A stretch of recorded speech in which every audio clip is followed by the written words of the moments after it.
For some of you guys, ito talaga mananagana kayo, no? Nakikita na, ayan, no, swerte, grabe. Whew. Napapahuwa ko.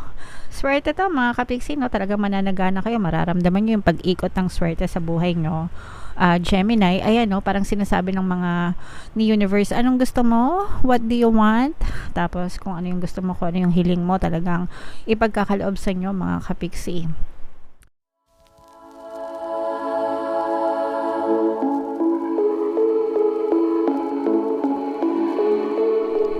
Hello guys, hello Gemini, welcome back to Pinoy Pixie Tarot. Ang pamagit ng ating episode for tonight is full moon kapalaran para ngayong August to September. Dalawa yung full moon natin guys ngayong August. Yung una yung August 1 and then ngayon namang pangalawa is sa katapusan ng August. Okay, so etong reading na to ay para sa katapusan ng August to September. Shuffle natin yung cards guys. Hanapin natin yung energy ng moon at saka yung energy ng Gemini. So, ito yung energy ng moon, mga kapiksi. Ngayon naman, hanapin natin yung energy ng Gemini. Ito pala, sorry. So, Gemini, kayo ay represent ng King of Wands sa ating spread. Sa spread na to, guys, or sa deck na to, ang air signs ay represent ng Wands na suit. So, combination nito, mga kapiksi, ng positive and negative energy. General reading lang, pwede mag-resonate, pwedeng hindi.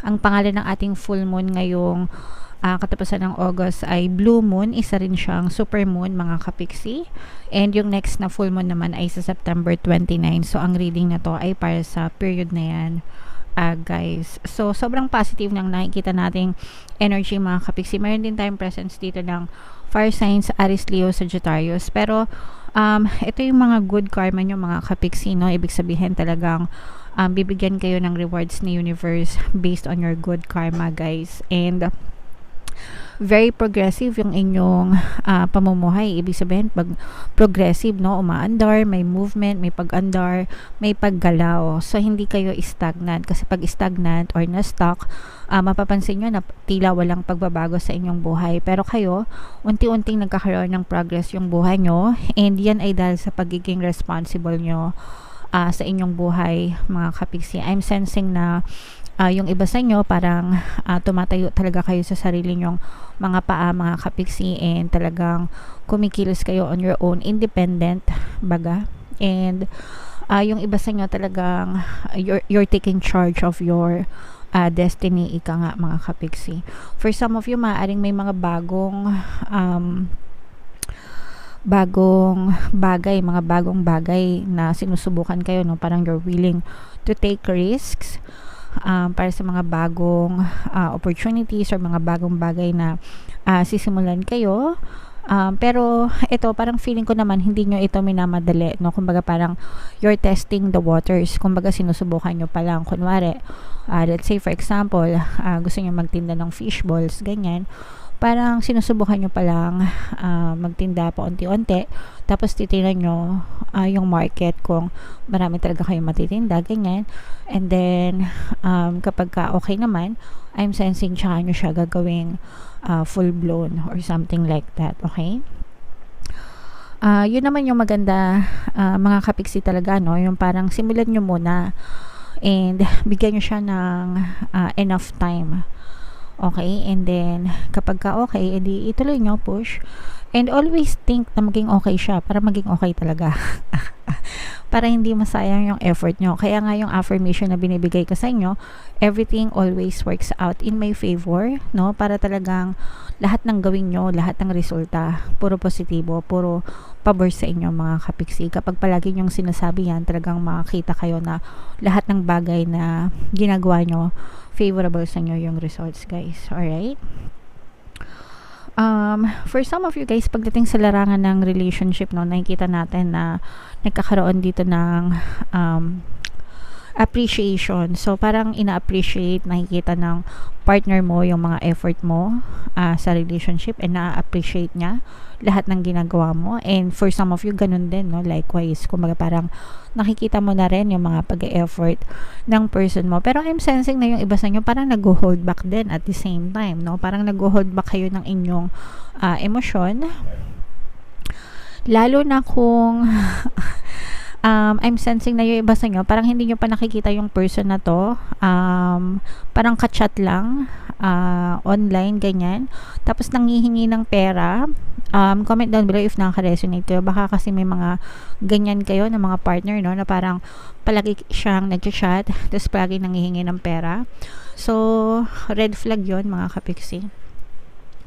Kasi bakit kailangan kayong hinga ng pera, di ba? Red flag yon. Baka kasi mamaya ginagawa niya rin yun sa ibang kachat niya, na baka mamaya hindi lang ikaw yung kachat niya, baka may iba pa, tapos nanghihingi din siya ng pera. So maging careful kayo sa mga ganong klaseng ka-date, kasi uso na yung mga online dating ngayon, di ba? Tapos yung mga ganyan, pengeng pera. Yung pala pinagkakakitaan lang kayo. So medyo ingat-ingat din kayo mga kapiksi. For some of you guys, ito talaga mananagana kayo, no? Nakikita na, ayan, no, swerte, grabe. Woo! Napapahuwa ko. Swerte to mga kapiksi, no? Talaga mananagana kayo. Mararamdaman nyo yung pag-ikot ng swerte sa buhay nyo. Gemini, ayan, no, parang sinasabi ng mga ni universe, anong gusto mo? What do you want? Tapos kung ano yung gusto mo, kung ano yung hiling mo, talagang ipagkakaloob sa inyo mga kapiksi. And you also have to learn to let go of the past, guys, no, kasi baka napapagod na kayo. And sometimes yung inyong past circumstances, lalo na kung may mga negative dyan, yan din yung nagiging dahilan kung bakit nai-stuck yung buhay nyo, mga kapiksi. And sometimes hindi pumapasok yung mga swerte dahil sa mga ganong klaseng pagkakataon. So if kayo yung nandun sa energy na marami kayong mga negative emotions, galit, anger, resentment, grudges, mga puro reklamo sa buhay, ganyan. Malalaman mo yun kung puro reklamo kaya, 'di ba? Mabigat yung buhay mo pag puro reklamo ka talaga, kapiksi. Kasi the more na binubuhos mo yung attention mo sa mga reklamo mo, yung energy mo doon nagfo-flow, okay? And yun din yung nagre-reflect sa inyong physical reality. And yung iba sa inyo, kahit pagod-pagod na sa mga reklamo, no? Lumalaban pa rin. So, ipahinga nyo na yung maisip nyo sa mga reklamo, kasi wala yung patutunguhan and kayo lang yung magsasuffer. At saka nagiging block yan sa inyong swerte. So, kung ayaw nyong magkaroon ng block sa inyong swerte, sa inyong mga pagpapala, no? I-let go nyo, guys, yung inyong mga negative assumptions, mga negative na yung mga disappointments sa buhay, mga frustration nyo, no? So, i-let go nyo na yan, alisin nyo yan sa dibdib nyo, para talagang ma-experience nyo itong swerte na to, itong abundance na to. So, i-comment nyo below sa baba, mga kapiksi, sa comment section, no? Mine swerte, mine good fortune, mine good luck, okay? Para talagang ma-experience nyo itong swerte na to. And palagi nyo rin sasabihin, no, on a daily basis, mga kapiksi, swerte ako, palagi akong swerte, pinanganak akong maswerte, okay? So, para talagang maalis-alis yung mga kamalas-malasan sa buhay nyo, and maka-experience kayo ng more good fortune sa buhay nyo. The more na sinasabi nyo yan, the more na the universe will give you evidences na maswerte ka, okay? So ako palagi ko yung sinasabi, ang swerte ko, grabe, ang swerte ko talaga, sobrang swerte ko talaga, okay? So ganun, may conviction, no, para talagang ma-experience nyo yung paulit-ulit na swerte, good luck, good fortune sa buhay nyo, mga kapiksi. Alright? So comment down below sa lahat ng mga gustong maging maswerte, no? Comment nyo na sa baba, swerte ako, mine swerte, mine good luck, mine good fortune, para talagang swerte ka, kapiksi. So, tingnan natin. Excuse me, guys, masabit yung boses ko. Tingnan natin yung mga additional na mensahe sa inyo, Gemini, gamit itong deck na to. Habang sinashuffle ko to, guys, no, panoorin nyo muna itong ating video regarding sa ating paano mag-manifest ng abundance video course. Kapiksi, sawa ka na ba sa mga struggles at hirap sa buhay mo? Masipag ka ba at masikap sa buhay ngunit hindi ka pa rin umaasenso? Ilang beses ka na bang nag-attempt magnegosyo at mag-invest pero palagi ka pa rin nalulugi? Sa pagkakataon na ito ay maaaring may subconscious beliefs ka na nagiging balakid sa iyong pag-unlad at pagyaman. Introducing, paano mag-manifest ng abundance video course. Dito ay matututunan mong ma-overcome ang mga balakid mo para tuluyan ka ng umunlad, umasenso, sumagana, maging matagumpay, successful at maswerte sa iyong kabuhayan, pera, trabaho, negosyo, salapi at kaperahan ng bonggang-bongga. Dali, Mag-send na ng email sa pinoypixietaro@gmail.com at simulan na ang iyong pagyaman ngayon. Alright, so mag-avail ka na ng course Kapixie, no? Sobrang ganda talaga ng course na yan and marami kayong matututunan as in. May mga promos din tayo, so mag-send na kayo ng email mga Kapixie. So ito yung additional na message, grabe, sobrang ganda mga Kapixie. You are good enough, okay? You are good enough, Kapixie. You are perfect the way you are. Actually, you are more than good enough, no? And you deserve all the best things in this world, mga Kapixie, because you are good enough, you are perfect the way you are. Alright, so attune to the moon, guys.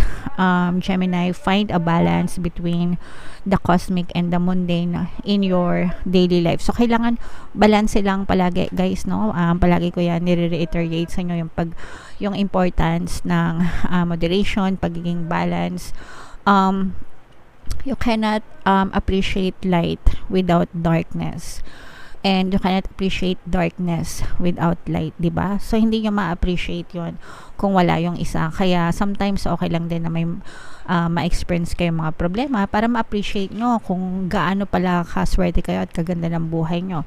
And, sometimes, diba, natitake for granted natin yung mga swerte natin sa buhay, pero pag namroblema tayo, doon natin marirealize kung gaano pala tayo ka swerte, diba? So that's why things happen, para malaman nyo yung importance nung mga bagay na nasa buhay nyo.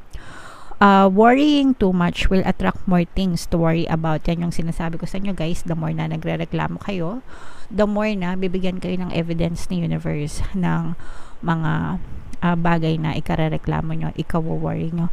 Bakit wala akong benta? Bakit wala akong customer? Bakit ang tumal ng paninda ko? Bakit ang liit-liit ng sahod ko? Bakit ang hirap-hirap ng buhay ko? Diba? So, the more na fino-focus nyo ang attention nyo sa mga ganong klase ng thoughts on a daily basis, I'm sure yung iba sa nyo nag-autopilot kayo sa mga ganyang klase ng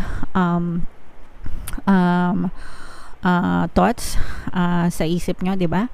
Hindi nyo nare-realize na ganun pala yung pattern of thoughts nyo. So, you have to be aware, mga Kapixie. You have to be cautious of what you are thinking on a daily basis. Kaya nga ako, habit ko na mag-affirm talaga. Habit ko yan para hindi ko na binibigyan ng space sa buhay ko. Yung pag-iisip ng nega, kasi ayaw ko na, okay? We've been there. Lahat tayo dumanas ng hirap. Kung kayo hindi, kami oo. Pero tapos na yon, it's already in the past, and yun na yung hindi natin babalikan. Kaya focus lang, push lang palagi sa mga positive statements, mga Kapixie. Have you been overly critical? An apology may be in order. Kung nakagawa ka ng hindi maganda sa kapwa mo, you have to admit it also, guys, no? And mag-sorry. Kasi kung kayo hindi din nagawa ng maganda, ayaw nyo rin, diba? So, gusto nyo rin ng apology. So, gayon din kayo, guys, kung nakagawa rin kayo or nakapagsalita rin kayo ng hindi maganda sa ibang tao, make sure na nagsusorry din kayo, mga Kapixie. Okay? And raise your karma by doing something good for someone else. And ito yung palagi kong paulit-ulit na nire-remind sa inyo, guys, no? Karma, dalawa palagi yan. It's either bad or good karma. Depende sa inyong intentions. Good intentions equals good karma. Bad intentions equals bad karma. So, make sure na pinapataas natin yung ating good karma by doing good intentions and doing good things or good deeds to other people, mga Kapixie.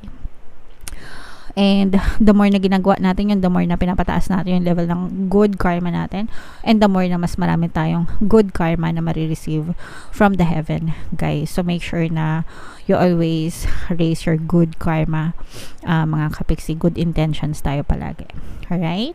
Okay, so comment down below, Gemini, if nakaresonate ka. Sobrang ganda ng message para sa inyo. Ito yung ating monthly Tarscope for September, guys. Kung hindi nyo pa napapanood, panoorin nyo na. And ito naman yung ating success stories ng paano mag-manifest ng abundance video course. Thank you for liking, sharing, and subscribing, mga Kapixie. And see you again next time. I love you all.